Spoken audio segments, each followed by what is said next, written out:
The Galaxy M30, M40 and the Vivo S1 are priced in the mid-range segment from Rs 14,000 to Rs 20,000, and it might be difficult to decide which smartphone to buy. First, let's look at things that are similar. They all have very similar displays, all between 6.3 inches and 6.4 inches, with FHD Plus screen resolution and AMOLED displays, except the M40 which has an inferior PLS TFT display. And all of these are also quite similarly sized, so when comparing the M30 and the S1 despite having a smaller screen does have a slightly larger size. And when comparing with the M40 is just the smallest, so it's also the smallest screen as compared to the S1 and the M40. But to be honest, the difference between all three devices in terms of size is pretty insignificant. They're all very similar.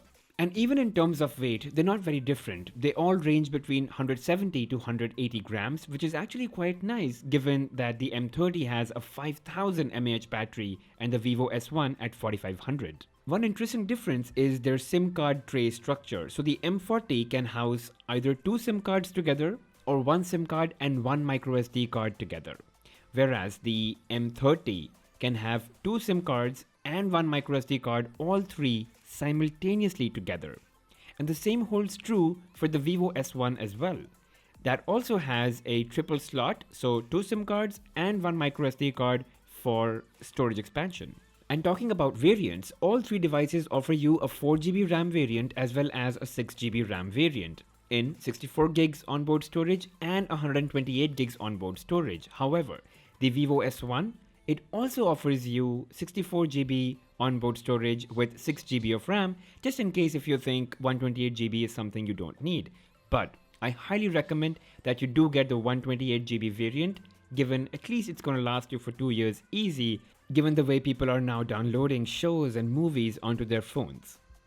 And now let's talk about the differences. And it's really interesting to see that the Galaxy M40, which I'm using right now to play the Asphalt 9, uses the best processor in terms of benchmark scores. So if I look at the Antutu scores, the Galaxy M40 ranks a lot more than the M30 and the Vivo S1, given it's got a better processor. But while I'm playing the Asphalt 9, as you can see clearly, even though this video is shot at 60 FPS, the game is lagging. And that's not something that I would expect from a device that I've paid 20,000 rupees for. I mean, that's the whole point of paying more as compared to, let's say the Vivo S1 or the M30 in this case, is because the processor is supposed to deliver more power and a more optimized performance. To be very honest, the Vivo S1 actually gives you a much better gaming experience for a lesser cost.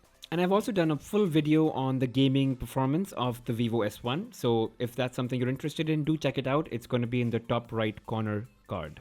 And the reason S1 performs better in terms of gaming is because of multi-turbo mode, which employs AI to just optimize resources better and deliver a seamless gaming experience. In terms of battery, the Galaxy M30 hands down wins because it's got a 5000 mAh battery, but the Vivo S1 is also quite close and can give you almost the same battery life. Both the phones come with fast charging. However, the Vivo S1 comes with an 18-watt charger, which is definitely a little bit faster than the 15-watt charger that you get with the Samsung phones. However, the most significant differences are found in the aesthetics and the camera department. In terms of smartphone design, the Vivo S1 is a clear winner.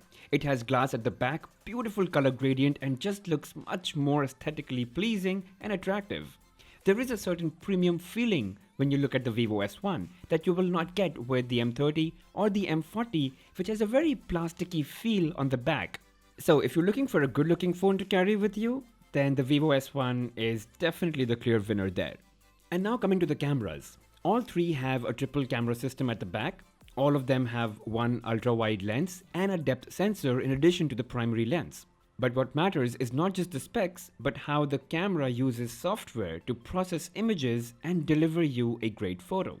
And hands down, the Vivo S1 takes the cake. Here are some photos that are shot using the Vivo S1. There's a full video that I've done on the camera capabilities of the Vivo S1, so do check that out as well. But here are some samples between the M30, M40 and the S1 for your reference. By the way, all of these photos are available for you to download in respective folders, so there's a link in the description, use that.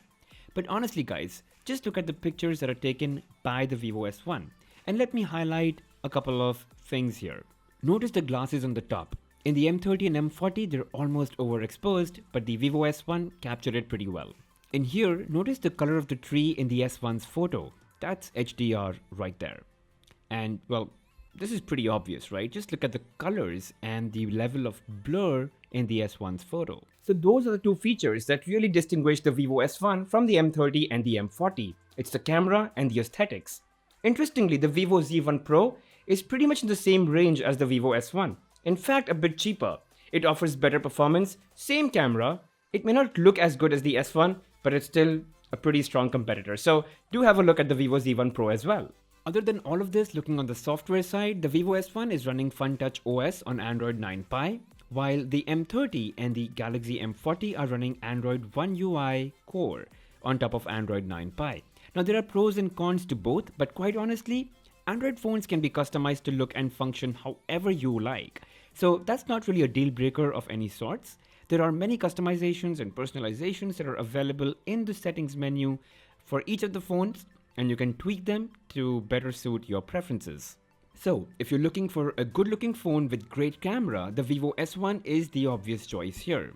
Even if you're someone who likes to play games every now and then, the Vivo S1 will give you the best gaming experience amongst the three. But if you're looking for a phone that gives you value for money and great battery life, it's the M30. It's got a pretty good display, AMOLED, 5000 mAh battery capacity, Dolby Atmos, and all of that at just 14,000 bucks. And lastly, the Galaxy M40. It's like the Galaxy M30 minus the AMOLED display, but with slightly better performance. But again, I'm not too convinced with the performance bit because when it came to gaming, the Vivo S1 actually did better.